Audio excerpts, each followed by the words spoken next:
All right, welcome back to the channel. So, according to Eddie Hearn, Terence Crawford is really in talks to fight Kell Brook. And it is a fight that I have to like. Not one necessarily that I would like above all others, but one that is pretty much the bare minimum of what we should expect from Terence Crawford. So thank you, Terence, for giving us, hopefully, the bare minimum. Let's talk about that in this video.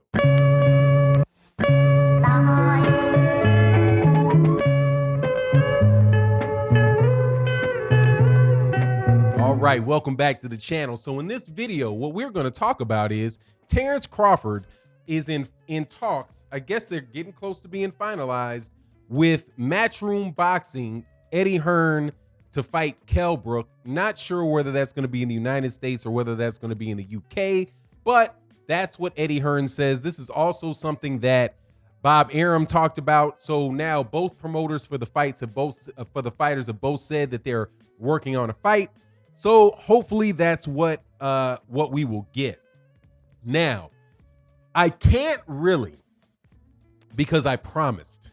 Because otherwise I wouldn't be doing this if I had not promised it. But I promised that I would not criticize Terence Crawford versus Kell Brook if this fight gets made, because I was calling for the fight and I don't want to be a hypocrite. I have been calling for many fights with Terence Crawford because Terence Crawford, and I know this is like a broken record thing on this channel right about now, but because you have to demand that Terence Crawford fight somebody. Because if you don't demand that Terence Crawford fight somebody, Terence Crawford's not going to fight anybody.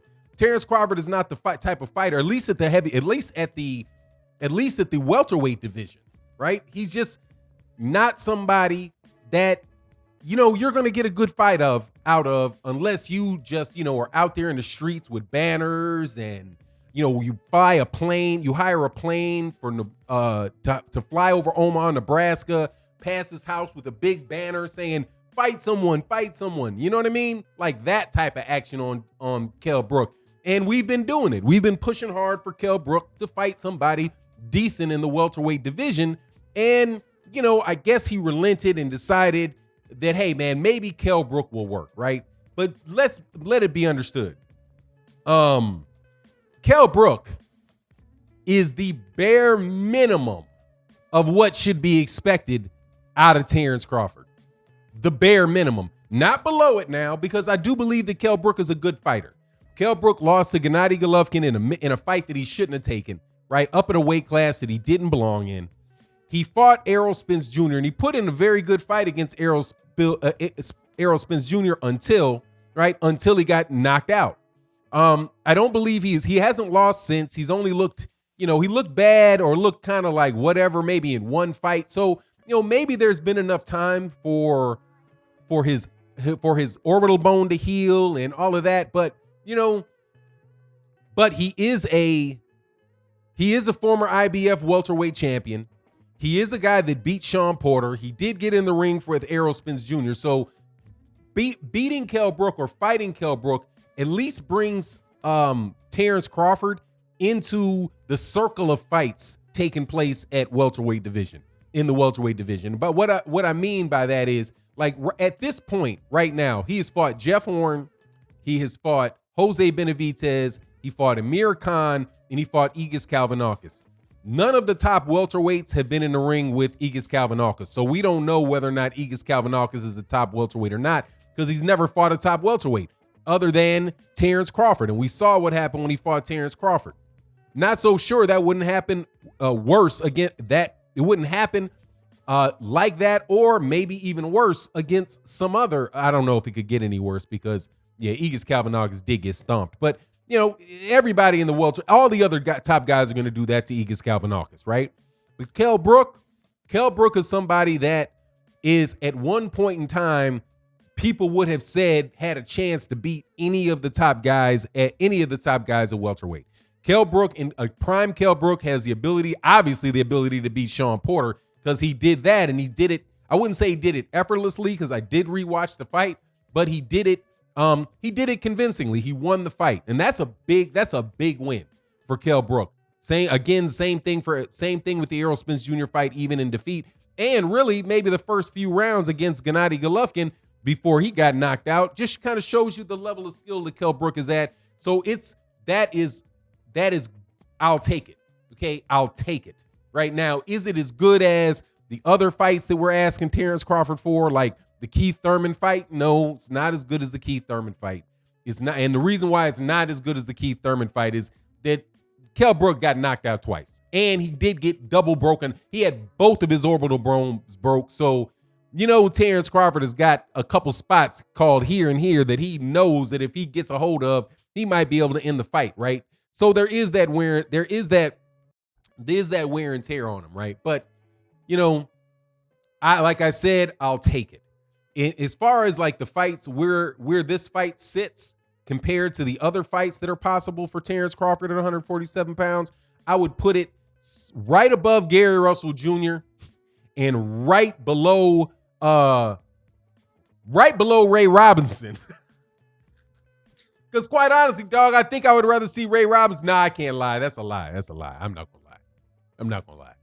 It's right above Ray Robinson and Gary Russell Jr., but right below, say, Yordenis Ugas, right? Not quite the Yordenis Ugas level fight, but better than Ray Robinson. And better than Gary Russell Jr. is better than Gary Russell Jr. because of the weight class. Now, if it wasn't for the fact that there was a weight class disparity, right? Like, say, for example, Gary Russell Jr. wasn't fighting at 126. Gary Russell Jr. was fighting at 130.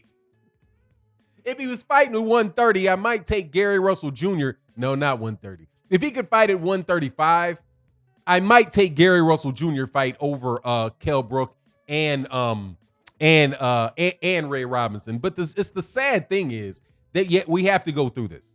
And that's Top Rank. It's Top Rank and it's Terence Crawford. Some people got mad in my last video because, I did a video that wasn't quite a hit piece on Terence Crawford, but really it was, it was me doubting whether or not this guy is real or not at this point in time, right? Like, days continue to pass, right? So, what I thought a year ago might not be what I think a year from now, right? So a year ago in 2008, well, when Terence Crawford won the WBO title against Jeff Horn, right? It was reasonable to say, hey, man, this guy could be one of the best, one of the top welterweights, could be the top welterweight, right? Because we didn't know what he was capable of at 147 pounds, and it was his first fight at 147 pounds, right? The second fight, which was the fight with Jose Benavidez, it was like, okay, people said, well, he can't get the PBC fights. That's why he's fighting Jose Benavidez, because everybody over there at the PBC is ducking him, right? That's why Jose Benavidez was an acceptable fight, because everybody in the PBC was ducking him. But now you have he turned down fights with Sean Porter. He turned down fights with Keith Thurman. He turned down fights with Gary Russell Jr. He doesn't seem interested in Yordenis Ugas. He lowballed and Top Rank lowballed Danny Garcia in favor for Amir Khan. Hey man, that went away. So once that happens, all of the I'm fighting this lower level of competition goes out the window, because you're saying that you're fighting the lower level of competition because all of the good fighters are at PBC, but they don't want to fight you. But then 2 fights later, you see all of the dudes over there at PBC, half of the top dudes at PBC said that they want to fight you, and you turn around and say that they're being unrealistic about financial requirements, or it's not the time, I only want to fight champions, right? So Terence Crawford took away the only excuse that he had for not fighting these guys, because he said the reason that these guys wouldn't do it is because it's top ranking PBC, and Tim Bradley was all up on ESPN, shouting at the top of his lungs about the fact that everybody was ducking him. But now that's not the case. What's your excuse now? There is no excuse. There's only the apparent truth, which is that Terence Crawford has a plan. He wants to fight Errol Spence Jr. He ain't fighting Manny Pacquiao, okay? So even the conversation where he says, Bob Arum, I'm like, we're in negotiations for Manny Pacquiao. That's the fight we want, Manny Pacquiao. No, you don't. No, You might want that fight, but you know you're not getting it. Okay, you might want it, but you know you're not getting it, and everybody else knows you're not getting it. So why are you acting like that's the fight? Why are you acting like that's the fight that you want? Like that you can't fight anybody else but that fight and Errol Spence. It's not practical. Errol Spence Jr. is the fight that Terence Crawford has already been told by Errol Spence that he will get. And because he knows or believes that Errol Spence Jr. will keep his word like Errol Spence Jr. has to other people, right? When he said he wanted to fight people, he's gone out and fighting them. Terence Crawford is relying upon Errol Spence Jr.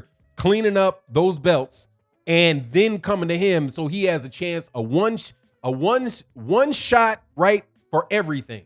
Instead of trying to fight himself through 3 or 4 different guys and then winding up at the fight. He's just taking the easy route. But anyway, it is what it is. You let me know what you think in the comment section. And with that, I'm out.